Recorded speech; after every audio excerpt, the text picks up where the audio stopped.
I have been a Dallas Cowboy fan since 1961. I live and die with this football team and have since I was 10 years old. Yesterday, for me, was simply the most humiliating and embarrassing football game featuring my Dallas Cowboys I have ever had to sit through, ever. Worse than Monday night? Worse than Monday night, because I remind you, this used to be our arch rival within the division. Correct. This was at Washington. This is the game you live and die for every year if you play for the Dallas Cowboys. And I remind you, 1960, they were an expansion team, so that didn't count. In 1989, when Jerry and Jimmy took over, they were basically an expansion team, so that doesn't count. This counted because this defense yesterday featured six players who have made Pro Bowls before, some of them multiple times. This offense yesterday featured 3 Pro Bowlers and 3 receivers, potentially who could go over 1,000 yards receiving. And what I saw against what used to be our arch rival at Washington was a team that came out heartless and gutless and did not even attempt to compete from the opening kickoff to the bitter end.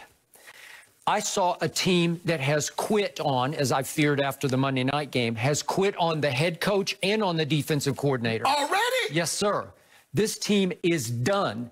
This team will lose at Philadelphia 40-3 because it has quit for the season. I'm not just talking about quitting for a game. It has quit for the season. And yesterday, mid-game, I tweeted this because it occurred to me, I'm shocked that Jerry hasn't done anything about it yet except to defend both the head coach and the new coordinator. What can he do? I'm now convinced that he is secretly hoping that they lose out and he wins the Trevor Lawrence sweepstakes. And I'm not kidding about that. He is just enough of a shrewd operator. He can be dumb but not stupid. Right. Where I think he might sit back and say, we're just rebuilding anyway. I give up this year. Let's play for Trevor Lawrence. Although I'm still not sure Trevor Lawrence is the best quarterback in college, because Justin Fields, every time I watch him, I say, wait a second, time out.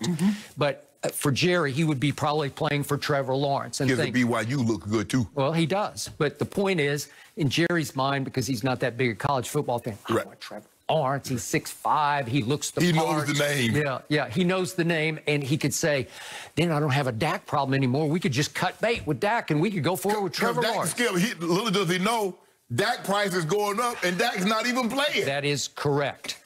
So I want everybody to let this sink in, that yesterday they were playing a team that was ranked dead last in rushing yards. Dead last in rushing yards were the former Washington, you know what they used to be, the Washington football team. And I want everybody to understand that a kid named Antonio Gibson had a career-high rushing yards of 82 for a game, and that in the first half yesterday, he had 94 on 11 carries. And if we could see his carry that went 12 yards for a touchdown that made it 9-0, it is so bad that nobody tries to tackle him. That's just heartless, gutless.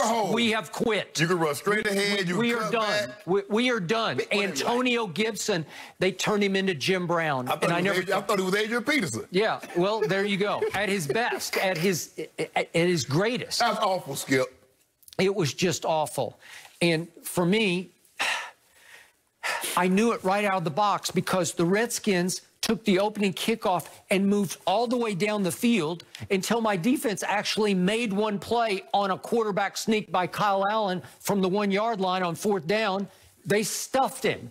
And I thought, oh, well, a sign of life. But then what happened, 3 plays later, Andy Dalton, who was running for his life the whole game, because obviously the whole offensive line is backups except for the one weakest link. There you go. And he's running for his life to his right. And you have to protect the football because you know you're going to be running for your life. And you get blindside stripped and the ball goes straight back into the end zone. And Dalton Schultz has to fall on it for a safety. And that was game over right then and there, because this team is running away with the turnover differential on the negative. It is horrendously bad. It's running away with the most turnovers given up in football, and it never takes the ball away. So it is a disaster waiting to happen. And actually, I guess I should find some solace in the fact that they only gave up 25 yesterday, but the Redskins were averaging 18 points a game, and they scored 25 on the Dallas Cowboys. That was the easiest looking 25 that you'll see. So it's going to be very difficult for me to even watch the game at Philadelphia because the Eagles will just have their way with the team that is done for the season, not done for the week or the day, done for the season. And now I'm fascinated to see how Jerry Jones is going to talk his way out of this one. Skip, you guys got y'all sorry butt on a plane and went way to D.C. to kick a field goal. Are you telling me that's what y'all did? The Dallas Cowboys, America's team. Everybody loves to watch them, and we won 5 Super Bowls. That's what y'all did, Skip. And remember, my man CeeDee Lamb and my man Michael Gallup caught exactly 0. They had the same amount of catches that you and I had. That is correct. And we were on our couch watching them sorry raps. Correct. Skip, let me ask you this. What does your team, what do you do really well? Offense, defense, special teams, what do you do well? Nothing. Your offense can't protect, you can't run, you don't do anything. Defensively, you're terrible. Even now, you got my guy, John Foster. You got to make it seem like he don't even know special teams, because you don't even really do that well. Agreed. Skip, this is the 6th straight game in which you've trailed by at least 14 points. We blame Jason Garrett. By the way, to your point, it's 7 straight games in which we have failed to lead early. We've given up the lead early. It was 7-0 to the Rams. And then the last 6 games, we have fallen woefully, hopelessly behind. By at least 14. Yeah, correct. Skip, we blame Jason Garrett. It was 8-8. He couldn't get them motivated. He couldn't get them ready to play. That's an indictment on the head coach. We blame Chris Richard because we say the defense was too simplistic. They just line up in it and everybody. Rod Marinelli, well, he doesn't have Sapp and he doesn't have Simeon Rice and Brooksy and the defense won't work. So we blame them. So you know what Jerry says? You know what? I hear you, fans. I hear y'all. I hear all the analysts saying Jason Garrett got to go. I'm going to go get a made man, Mike McCarthy. You do all you do, because they had him over at his house. Remember, they had him at his house. And Jerry Jones Jr. said, Dad, what are you waiting on? You already wrote this, man. What are you waiting on? We don't need to interview anybody else. We don't need to. We got our guy. That's the guy we wanted. We identified him. We got him. Skip, you keep telling me you Cowboys got these Pro Bowlers. Don Terry Poe, it's 2020 now. Don Terry Poe last made the Pro Bowl in 2014. Everson Griffin made the Pro Bowl last year, but somehow he was still available in August. Alden Smith last made the Pro Bowl in 2012. It is now, remember, he was out of the league for 5 years. Jalen Smith and D-Law. Now, you tell me, Skip, since D-Law got that money, he's played anything close to what he did the previous 2 years before he got that money. I see little blips and flashes, but that's all. Nothing consistent. Okay, what about Jalen Smith? Nope. I see him often out of position. I see him getting beaten. I saw him yesterday trying to cover Logan Thomas, the tight end, and he just face guards him and then walks away clapping like, I did it. I did it. No, you drew a flag. You do realize Logan Thomas was a quarterback, Skip. Yeah, he was the quarterback at Virginia Tech. They moved him to tight end. But, Skip, I got a couple of, look at this. Jalen, on a play like this here, you just got to get him down. It's not about trying to break the ball up. Because you're already late. Now just get him on the ground. You have to understand, you're ISO, you're by yourself. That's it. If you miss this tackle, Skip, that's what's going to happen. Yep. He's going to walk into the end zone. Skip, this was embarrassing. You showed the play on the touchdown run by Gibson. Skip, we can make this all about Mike Nolan all we want to. But, Skip, how do you not have somebody in the A gap? And then he's like, okay, I can run straight ahead, or if I really wanted to, I can hit a hard right and go to the B gap. Skip, look at this. Nobody touches him. Look at this. He can go 1, 2. He can go anywhere he wants to. Look how much grass that is. We are live from. What is this? Come on, Cowboys. Now, y'all make it about, oh, the scheme ain't nobody teaching. It's hard for me to see a scenario, Skip, where a guy says, look, I don't want the A gap covered, but we're going to cover the B and the C gaps.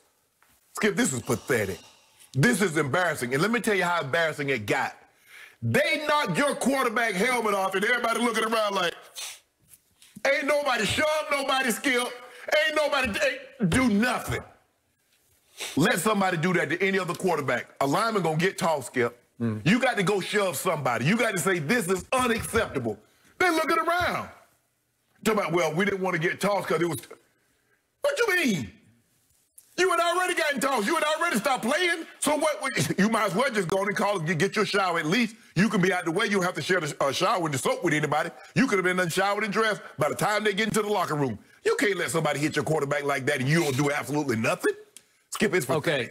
This is the only point of contention I have with everything you just said. The only reason, this is the one play on which I will not criticize my Cowboys yesterday, because Mike McCarthy used this after the game to draw attention away from the debacle, the disaster that was this whole game. And he's saying, he's trying to criticize the team. We got to fight back. We got to have our quarterbacks back. Okay, let's analyze what just happened on this play. First of all, you have to understand that 4 Pro Bowl starters are gone. So remember, Ty Smith and the center Travis Frederick and Zach Martin and Lyle Collins are all gone. So you have backups at every spot. You have Cam Irving, who has not even been with the team, was with Kansas City, started 8 games for the Chiefs last year. He had his first start because he has been ill or hurt the whole year. So he doesn't even know this team very well. So he's at left tackle. And then you have 2 rookies. You have a rookie at center and a rookie at